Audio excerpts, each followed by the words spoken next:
Welcome, everyone. Thank you for joining us today. My name is Kirsten Gilardi. I'm the Executive Director of Gorilla Doctors, and I get to be your host for this next hour. And I'm Dr. Bernard Sevide, the head of Uganda. Welcome to Gorilla Doctors Live. Great, Bernard, great to see you. When I opened this up and I said, thank you for joining us today, I probably should have said, thank you for joining us this morning, this afternoon, this evening, because it's actually quite late for you, isn't it, Bernard?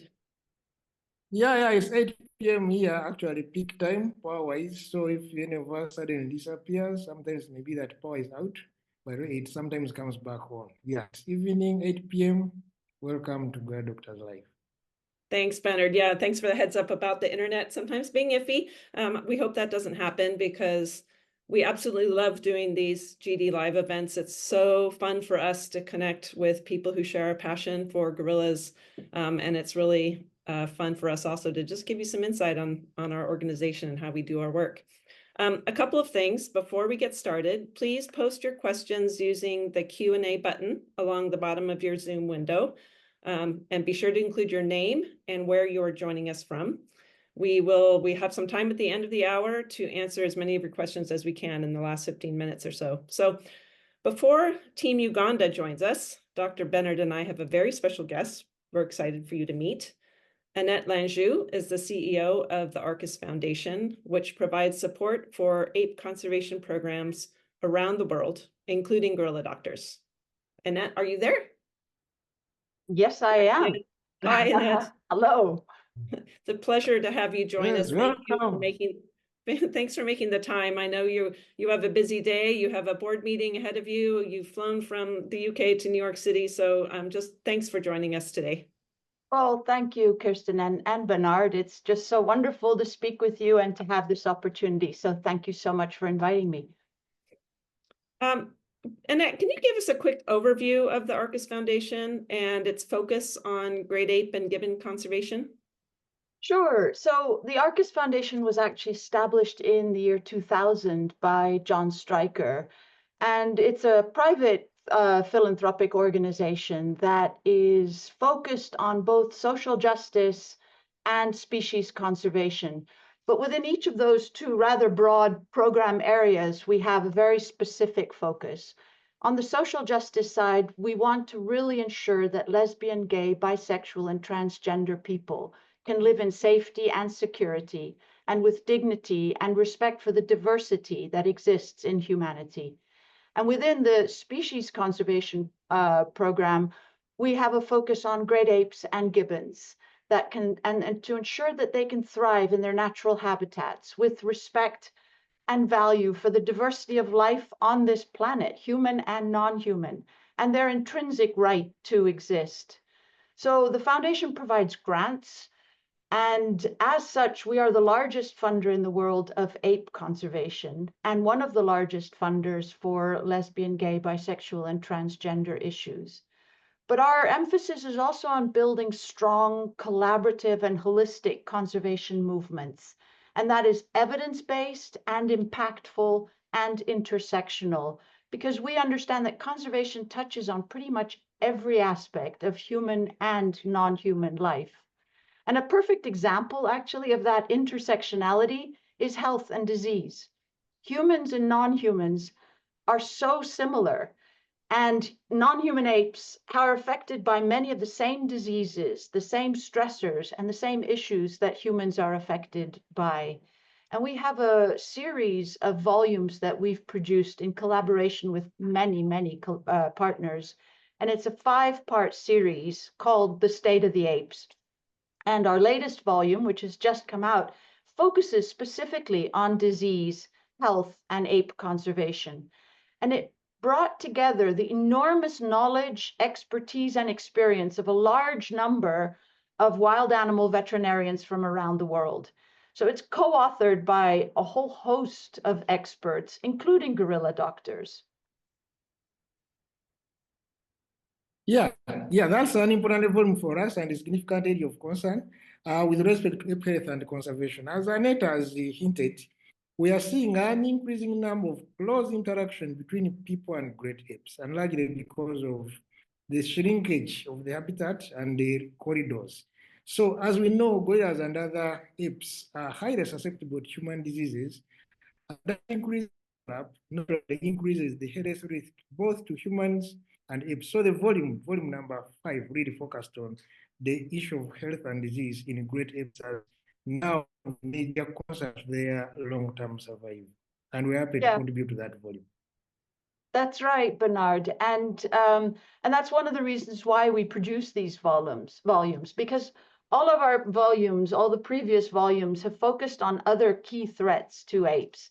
So we've looked at the extractive industry, such as mining for oil and gas and minerals, agriculture, particularly industrial agriculture, where large areas of forest are destroyed for plantations, rubber, palm oil, cocoa, all sorts of other produce.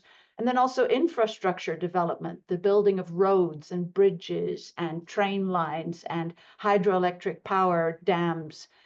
And all of those things are destroying the forest and destroying the habitats that apes live in.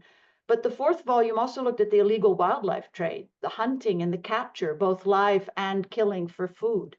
And all of these threats to apes are driven by human activities, and they exacerbate that human-ape interface that you were talking about, Bernard, and subsequently also the risk of disease transmission and the emergence of new diseases from areas of forest that previously humans didn't go into. So it was the vision of our founder, John Stryker, to use all of these volumes and to bring together the collective action and the expertise of so many people around the world to advance and support long-term solutions to ape conservation. And we provide grants to different donors, different organizations. We help build the movement and bring people together and enable that collaboration to happen. And this whole issue of focusing on the threats and specifically targeting the disease and the health threat is something that Gorilla Doctors is really an expert in. Thanks, Annette. I definitely concur that Gorilla Doctors has been at the forefront of health and conservation for a few decades. And we're going to explore that in more detail with our Uganda team today, right, Bernard? Yeah, we are going to look at that. We contributed a chapter on field medicine and interventions. Sometimes they ask questions about what level of intervention, where should we intervene, when should we intervene. So we explored the chapter I wrote for this volume, focuses on the decision-making process. When do we decide to intervene and not? We often see respiratory outbreaks and other infections and diseases in great apes, gorillas specifically. We don't necessarily do interventions on every cases, but we have a logarithm which we follow to do those interventions. They prove to be quite important for us. Yeah, we'll explore that shortly. I just wish I could stay and listen to the whole conversation. It's going to be such an interesting conversation. Annette, we're recording all of this, so we'll send you a link for sure. But before we let you go, I just want to thank the Arcus Foundation for the really tremendous support it has provided guerrilla doctors. You may not be aware, but Arcus first began supporting our organization in 2007. No, I am aware. I was there at the very beginning. I've been with the Arcus Foundation for 18 years. And so yes, and we're really honored to be able to support this incredibly important work. 70% of great apes and populations of great apes are in decline around the world. And here with mountain gorillas, it's a unique example. There's only two species of ape, the Hainan gibbon and the mountain gorilla, where the numbers are actually increasing in the wild. And that's something that's phenomenal. And it's so, so important. So it's really been an honor for us to be able to support the work and to be a small part of it. Well, Annette, truly, Arcus Foundation support has been really instrumental in the recovery of mountain gorillas and and it's doing a tremendous amount to save other great ape and gibbon species. So thank you, Arcus Foundation. Thank you so much. Well, we're here for the long haul. We are definitely committed to this work and committed to continuing to support the important work that's happening. There's still so much that needs to be done, and the threats are not going away. The threats are only increasing. Thanks, Annette. Speaking of work, I know you need to go. You've got a board meeting.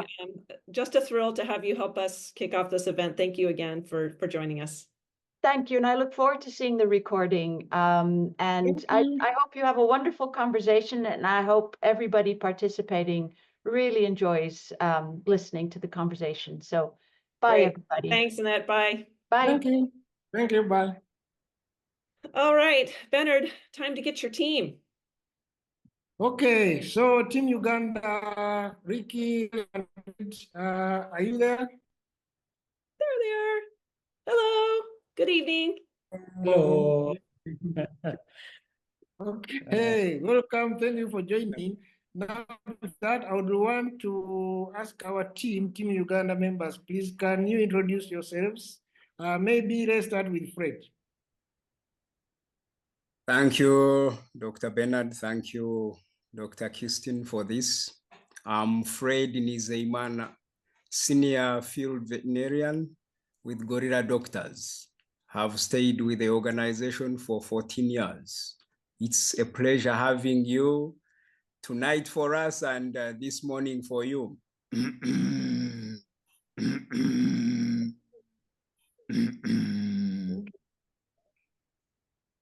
Hello, everybody. Good morning, good afternoon, good evening, depending on where you are viewing from.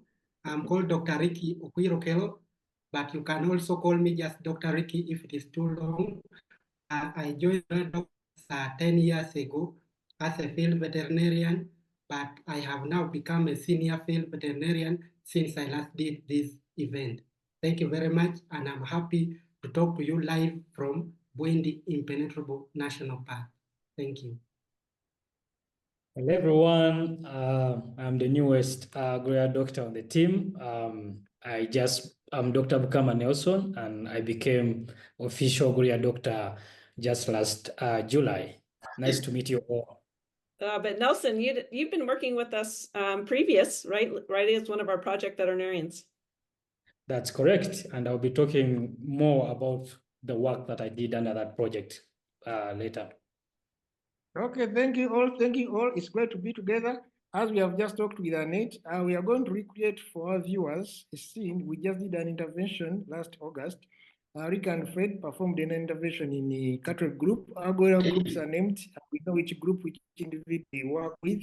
So I would like to ask Rick and Fred to really take us through what you did. And also maybe I want to again emphasize that these interventions are always the last things we do. We do health monitoring, we do intervention only when we think that the animal may not make it on its own. So we normally give a chance for animal to recover on its own first, so we don't interfere with the natural immunity, but many times our intervention is unnecessary. Fred and Ricky, why don't you take us into the forest?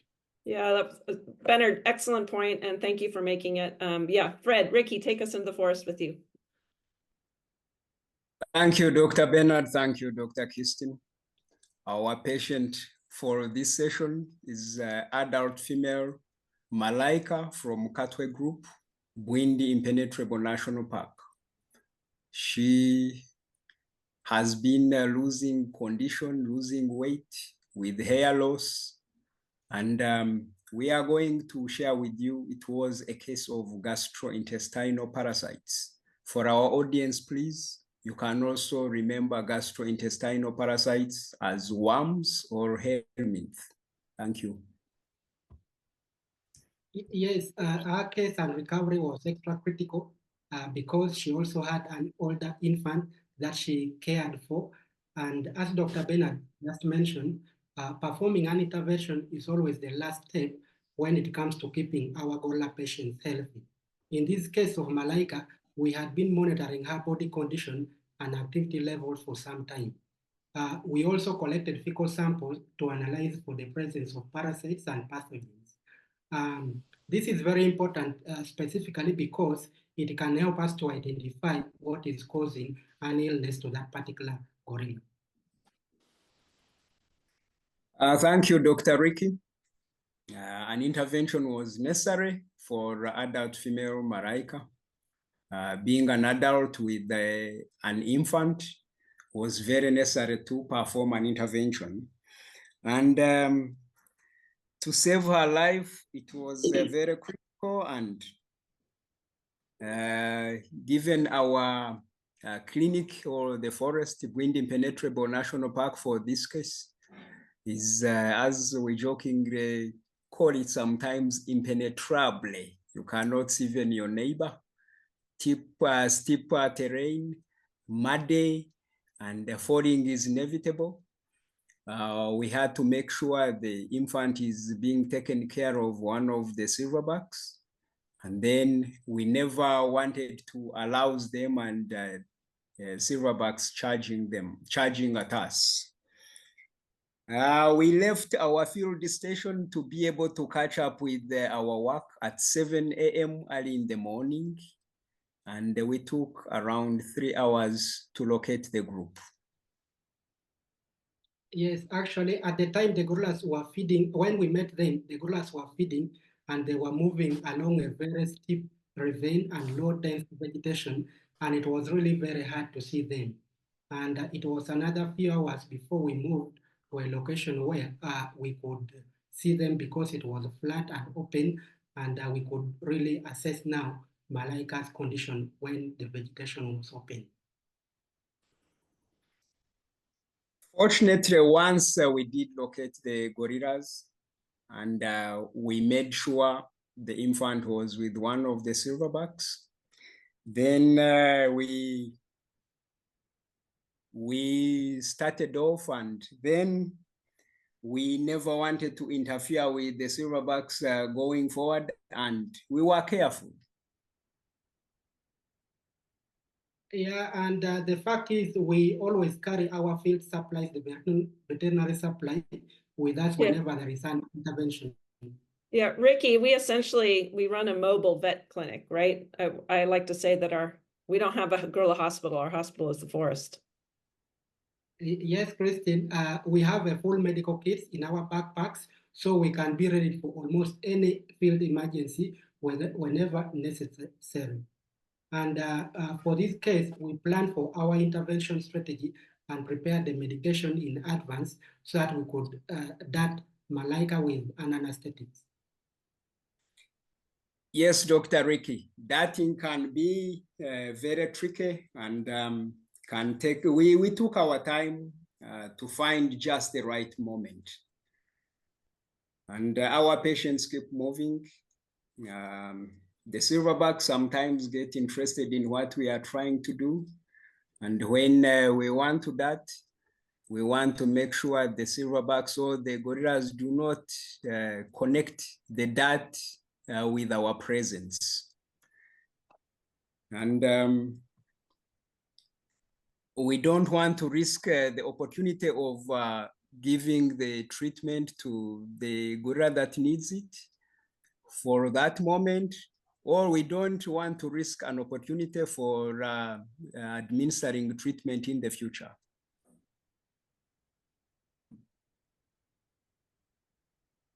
Yes, that's right.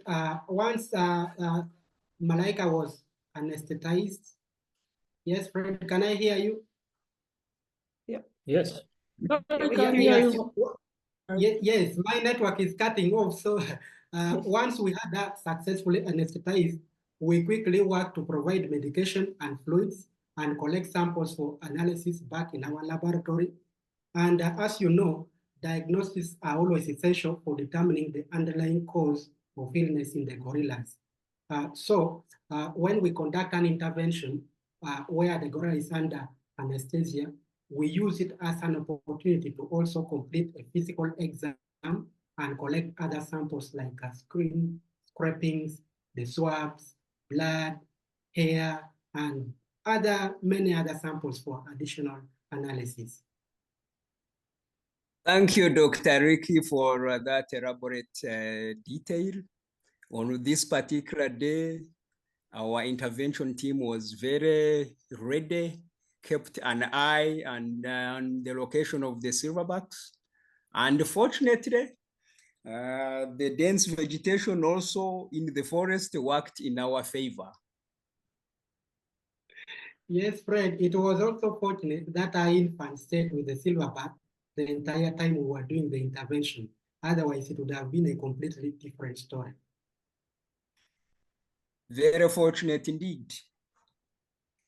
Malaika needed a full intervention, given that she's a mother and having an infant.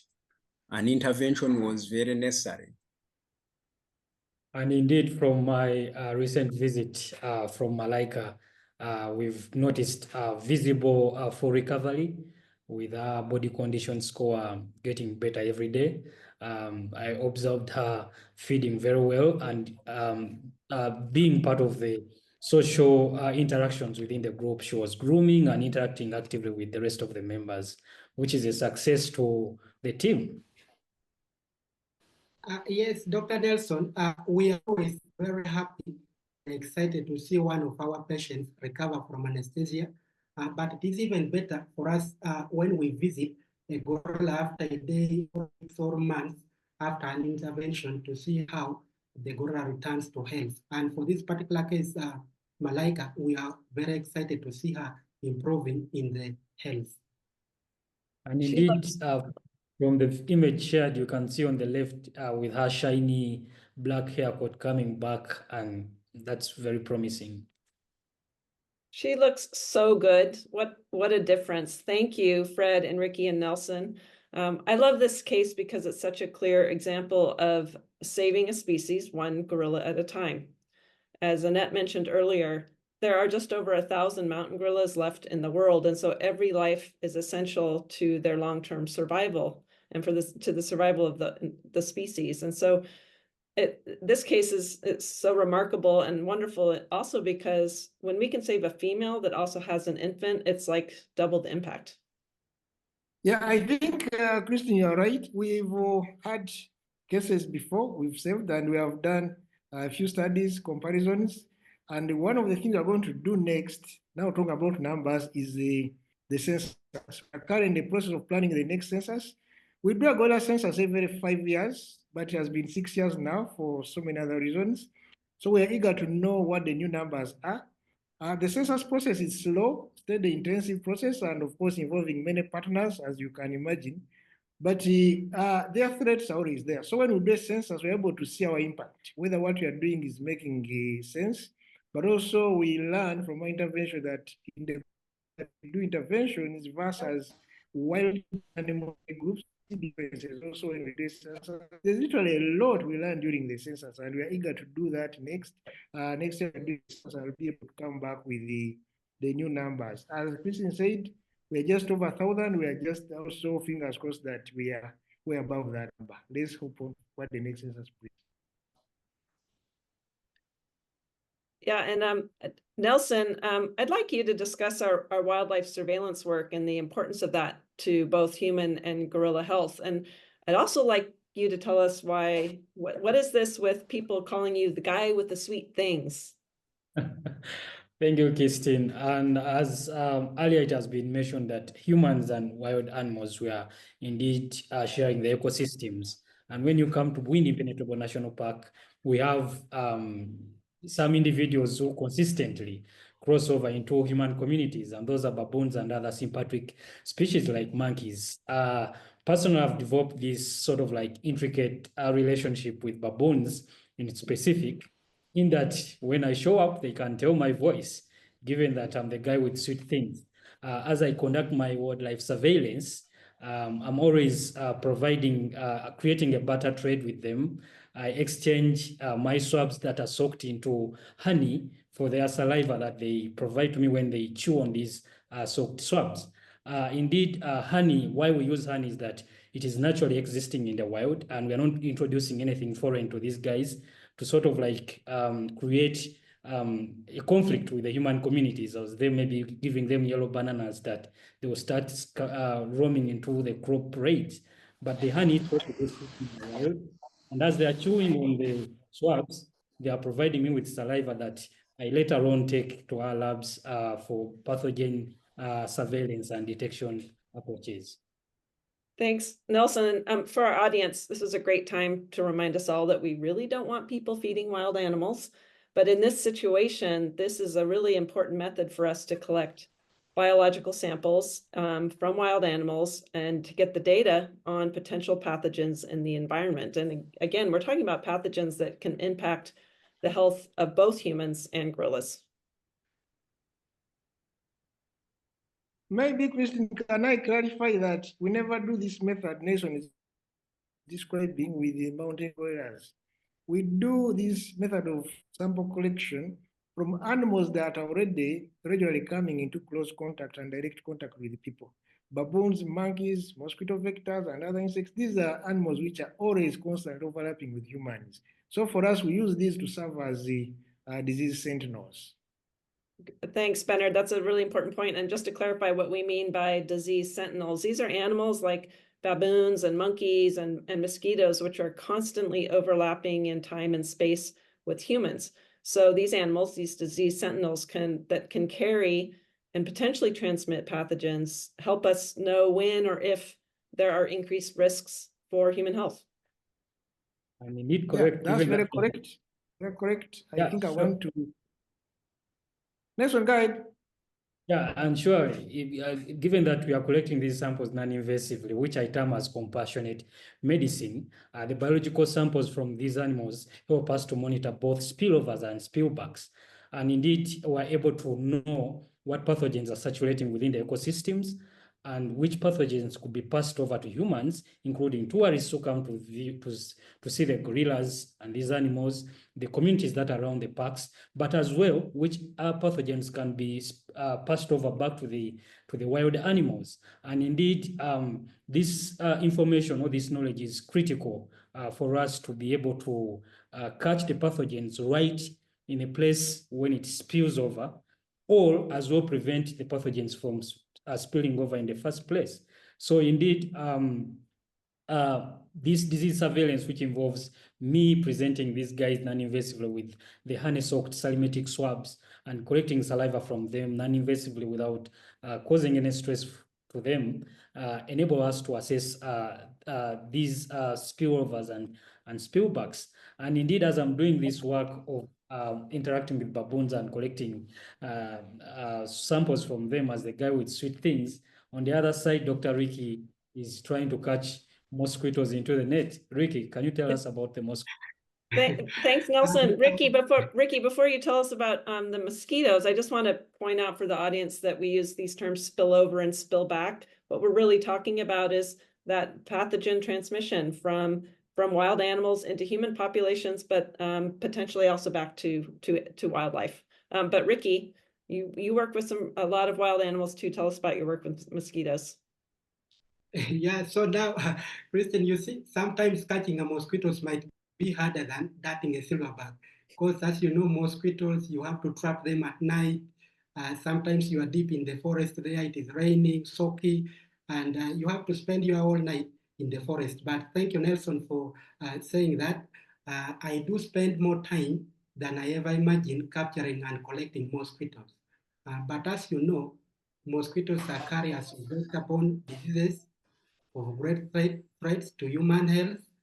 You know that. And a quick example is malaria is transmitted by mosquitoes, and malaria, while treatable, is the second leading cause of death in Africa. And that's why we are always very positive in collecting samples that we can investigate disease transmission.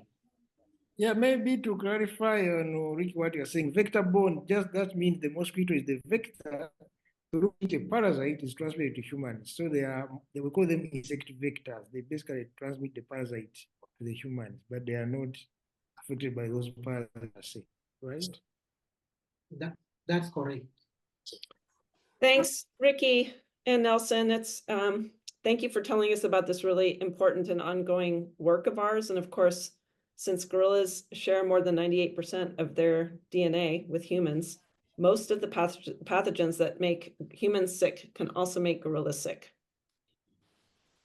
Yeah, I think what we need to look at here is our life surveillance process is really looking at a One Health approach. The connection between human health and gorilla health is inseparable. Around Windy, as you might, those who know,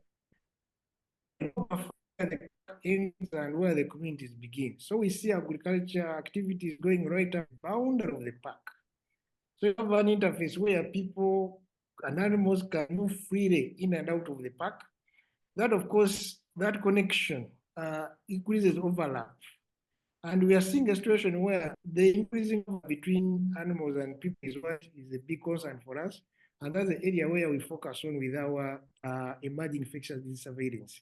So we are working at that interface to make sure we are better armed to deal with emergency due to that interaction. Yeah, that's One Health, right? The perspective that our health is dependent on others in our ecosystem. Yeah, exactly. So it's a complex ecosystem, and as you can know, at the fundamental level, we know that the health of the gorillas, the health of the people, the humans, and the other animal ecosystem, they are all interdependent. So as the overlap between humans increases and as buffers disappear, the risk for emerging infectious diseases, both known and new, actually increases dramatically. And that's another reason for our wildlife surveillance work, which Nelson and Rick were describing. Thanks, Better. Yeah, we often talk about One Health and repeat the message of this interconnectedness over and over because it really cannot be emphasized enough. In order to tackle and reverse the huge conservation challenges we face, it's going to require these kinds of multifaceted programs if we want to keep gorillas healthy, thriving in the wild, and living in harmony with us, their human neighbors. Our work has to include these efforts that also keep humans and nature healthy. Sometimes I wonder if we need to change our tagline or our motto. We say we're saving a species one gorilla at a time. Maybe we need to be we're saving a species one gorilla or human or monkey or bat or mosquito at a time, but that's a bit of a mouthful. Yeah, of course, talking about a mouthful, there's a lot to share, but also I'm sure our audience has a lot to ask. I think why don't we dedicate the remaining few minutes to hear from our audiences in case they need any interesting concerns or anything they want us to address as much as we can, given the limited time. Okay, great idea, Bernard. I'm sure you're right. Lots of questions. But first, let's quickly play a video that we teased on social media this week. Okay, audience, a quick poll.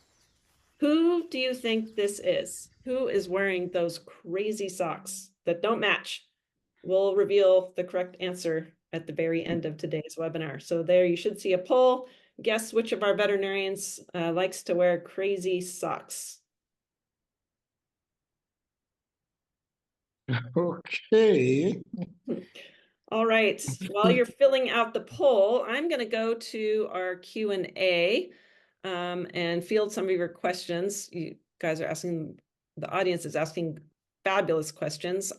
Okay, a question from Simone in South Africa, who was lucky enough to meet the gorilla doctors. Wonderful, Simone.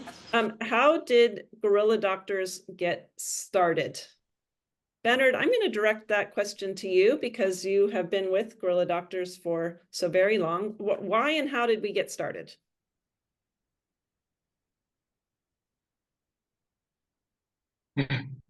Yes, I've been with gorilla doctors for 17 years now, but gorilla doctors started more than 17 years ago. Started in 1986. We have heard about Diana Fossey. Diana Fossey was a researcher with mountain gorillas in Rwanda. At the time, the biggest threat to the gorillas then were wire snares. These are trap snares set by poachers targeting duikers. Duikers are antelope-like small animals. They are targeting those for meat, for bush meat. People in this part of the world don't eat primate meat, so they are setting wire snares to get other animals, bush pigs, duikers, buffaloes, any other animals for bushmeat. So gorillas were accidental victims. They were being caught in those wire snares. And unless they are rescued, they would really suffer strongly. They would lose limbs, they would get necrotic, and in many cases, sometimes they would even die.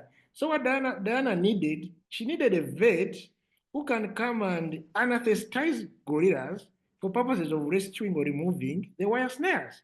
And that's when the first vet who came to work here, our founder, came, and that's when the Mountain Gorilla Veteran Project, also known as Gorilla Doctors, started.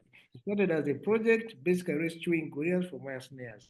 As from our first conversation with Annette, the threats for mountain gorillas have evolved over the years, actually for all the apes, from habitat loss, forest degradation, infrastructure development. All those are largely addressed in this area of the mountain gorillas. In Rwanda, in Uganda, maybe a bit in Congo, a few issues, but the issue of habitat loss, degradation, and is largely addressed for the mountain gorillas.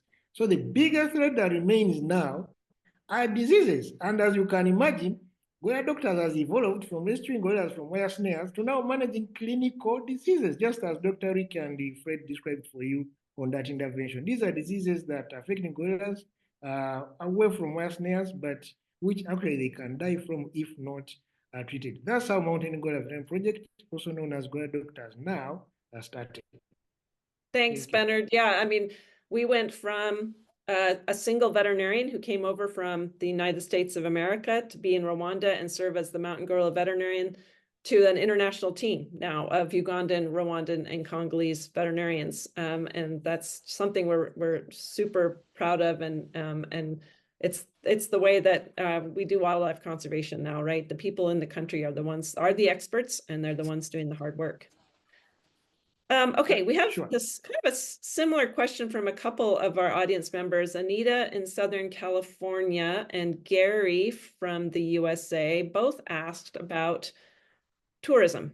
Is gorilla trekking and gorilla tourism helping gorilla conservation and protection efforts? Fred, I might ask you to share your thoughts on that. Is gorilla tourism and gorilla trekking good for gorilla conservation? Thank you, Dr. Kirsten. And thanks to Gary and the people from the United States for asking. Gorilla conservation, gorilla tourism is the biggest incentive for gorilla conservation. I think even during the beginnings, when Diana Fossey was still doing her research, she realized that it was an all-round concerted effort to conserve gorillas, the local community, the governments, and then the external community. So tourism became that interface where all the participants would really be keen. So tourism has been the biggest incentive to gorilla conservation. All the governments appreciated the importance of great apes because of the tourism dollars. Then the tourism dollars also help in conserving the other animals that would actually not attract tourists. So it has been the biggest incentive for gorilla conservation. Thank you. Thanks, Fred. Well put. And I get asked that question a lot in various venues, and I'd always make the same point. if the world could not come to the region, to Rwanda, Uganda, and Congo to see these magnificent animals, the incentive to protect the parks that they depend on for living would just not be there. And so gorilla tourism just generates the revenue that's absolutely essential to managing these parks and protecting the gorillas in the wild. So it has very much been the key to the success story that is the mountain gorilla. So thanks, Fred. Okay, I'm going to direct this next question to you, Ricky. It is from Sarah in the United States, who asks, what are the most common illnesses that affect gorillas? And what are some of the strategies that we use for treatment? So I think we shared with our audience, Malaika, the intervention we did for Malaika to treat her, but maybe you could expand on that a little bit and tell us a bit more about some of the other kinds of illnesses and injuries that we see in mountain gorillas in Burundi. Yes, so Sarah, thank you very much for asking the question, an interesting question. I'm going to answer your question broadly by telling you that gorillas face 4 health threats, and the first one is disease. In disease, we broadly categorize them as respiratory. Respiratory infection is the second actually cause of death in the mountain gorillas. So respiratory infections we have, and then we have just talked about gastrointestinal helminths, the worms, which have become a very big problem in the mountain gorillas, and several other conditions that we have seen here in Burundi. So number one, disease is one of the biggest threats to the gorilla populations. And then we have also things to do with snare injuries. Gorillas normally get trapped in wire snares, and these wire snares are not set purposely for gorillas, but gorillas are accidental victims, and gorillas can get trapped and they will get serious injuries from it. When we don't remove them, these wounds can become very infected, and as a result, if not treated, they can become infected and gorillas can die. And then thirdly, we also have gorilla-inflicted injuries. Gorillas do fight a lot, and during that fight, they cause serious injuries among themselves. And as a result, they get infection, and as a result, they can also die from infection resulting from injuries. And then many other factors. So in general, those are some of the health threats and challenges of the gorillas. Thank you. Thanks, Ricky. Great overview. Appreciate that very much. Yeah, the breadth of illness that we address can vary from respiratory infection to gastrointestinal disease, and injuries, you know, are snare related, but they can be other types of injuries as well. So thanks for giving us that overview. Speaking of injuries, Nelson, I have a interesting question that I'm going to ask you, because I know we've all spent a lot of time in the forest, but you spend a lot of time in the forest with your hands on different kinds of animals in addition to the gorillas. Again, we talked about your work as one of our project veterinarians before you joined our field vet staff. So this is a question from Emmanuel, and he's in Riyadh, and he has asking if we ever see gorillas bitten by snakes in the forest. And how about people? Like, do we ever find animals that have been bitten by snakes in the field?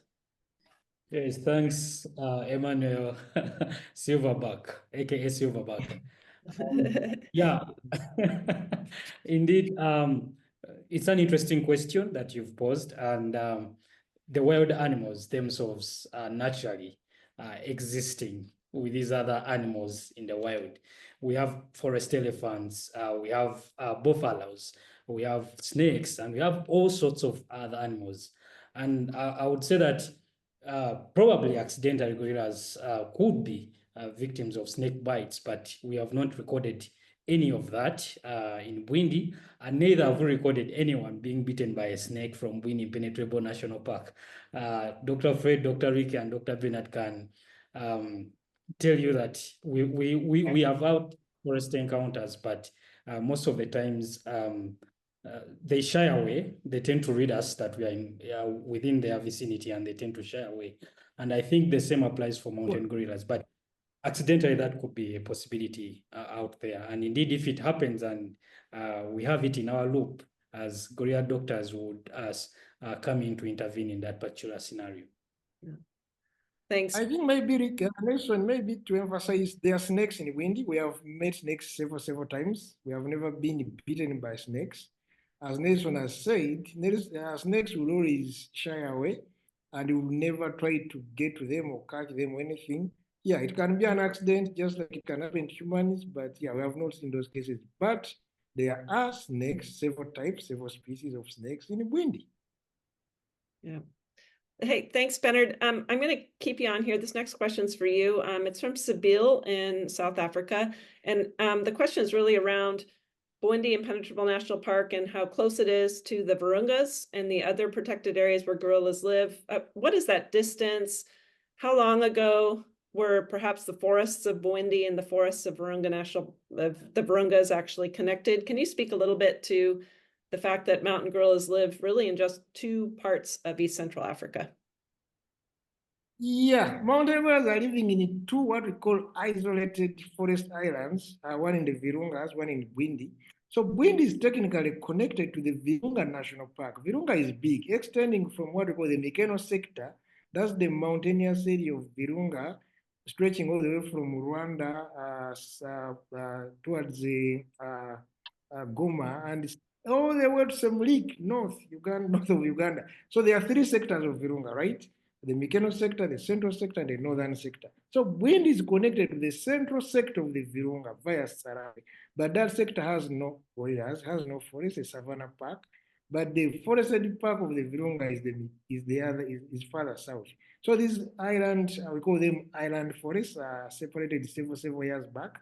There are many human settlements in between. And there was a study recently, actually several studies before, to determine when these animals separated. It's quite, I think, hundreds of years, but technically they are the same gorillas, same everything, only that they were caught in between. People said, oh, looks like we lost Bernard. Yeah, so I think he was just kind of wrapping up and pointing out the fact that in the area between Bwindi Impenetrable National Park and the Virungas is densely populated. It's an area of very active agriculture, lots of people. In fact, the area of East Central Africa right around the gorilla parks is the most densely populated part of continental Africa. So again, speaking to the importance of the One Health approach that recognizes that to conserve eastern gorillas, we need to include all of efforts to improve the health of the people that are in such close contact with them. So thanks. Okay, Fred, are you with me, Fred? Great. Yes, I have a yes. question for you from your friend Ed in the USA. Ed is asking, have there been any changes to silverback leadership of groups in Bwindi? What happens when a leader has been driven from power out of their group? What happens when silverbacks are wrestling for control of groups, and have there been any recent changes in Bwindi? Yes, thank you, Dr. Kirsten, and thanks to Ed. Ed, greetings from all of us from Uganda and across the borders. Yes, there has been changes in the leadership of different families. The one that you have in recent memory for you, Ed, think you left when Rushegura was being led by Mwirima. So Mwirima died after a fight. That's one of the reasons for silverbacks dying. So Mwirima died and Kabukojo took over the leadership of Rushegura. When you last visited us, it was only 1 silverback that you had left. But now Rushegura has 2 silverbacks, Kabukojo, the dominant, and Kalembezi, the beta silverback. Then closer to Rushegura, Kanywani group, you never left it. So Kanywani left Rushegura and went to lead another group. Then for Mubare, you left when it was being led by silverback Kanyonyi. Kanyonyi was beaten severely in a fight, and then another silverback called Mariah took over. The one silverback that has stood or tested all the times and remained strong is Makara of Habinyanja. Makara is still the leader. I can go on. We have now 26 families, so I can't, but yes, the silverbacks have been, the leadership has changed.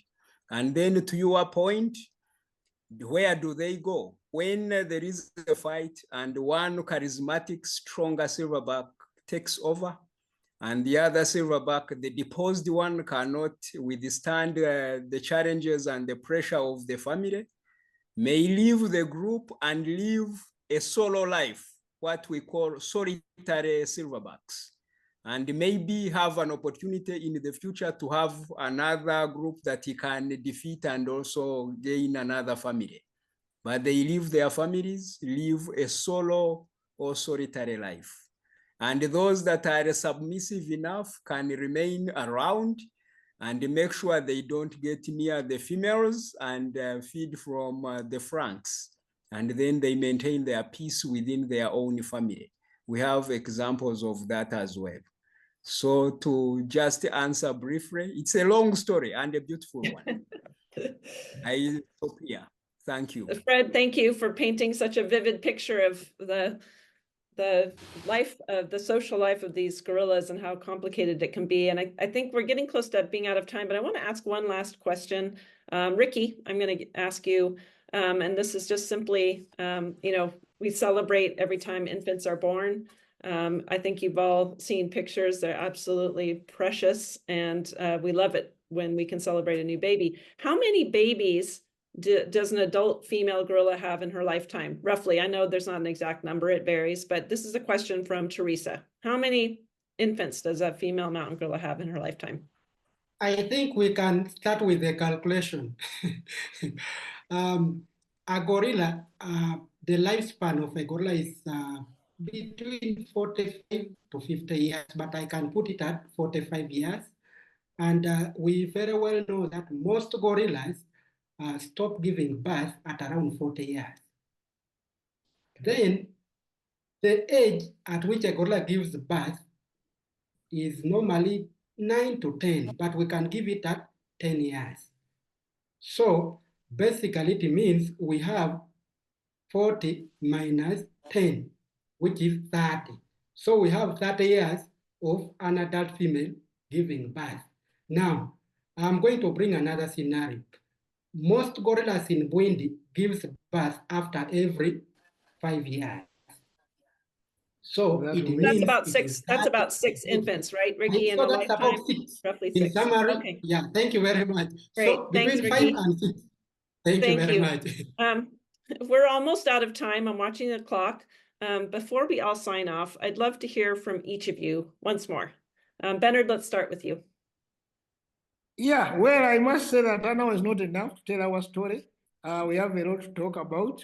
I would like to encourage everybody who gets a chance to visit Bindi. Please come with us, come to our stations. We're happy to let you know a lot of what we do and to explain what you have just said in a little more detail. So please, when you come to visit, reach out please to our offices. We're happy to see you.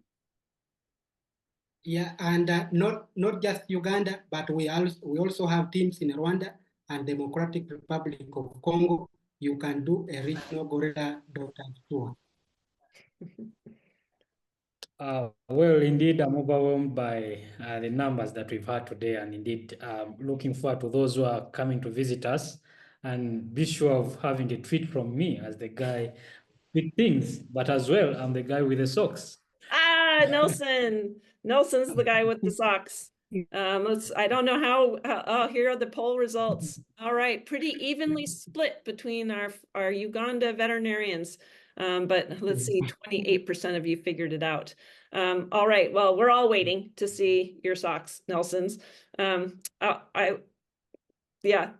for letting us make fun of your mismatched socks. Fred, do you have any parting words? It's also something interesting to us to see Nelson's disparate socks, the cool socks. Thanks to the audience for really figuring it out, much as they didn't get 100%. It's very good for all of us to have a share in the socks. Yeah, for our viewers, friends in the audience, the new ones who have just subscribed to watch this live event, we feel very honored by your presence and you listening in and participating in our events. Please, if you have a moment, sign up for our newsletters. They always have stories about whatever we do in all the countries. And when we know we have people, supporters, friends who really like to read about our works, who are enjoying all the stories, it's as if you are here with us in the forests. We love you. We appreciate you. We hope we see you again. Thank you.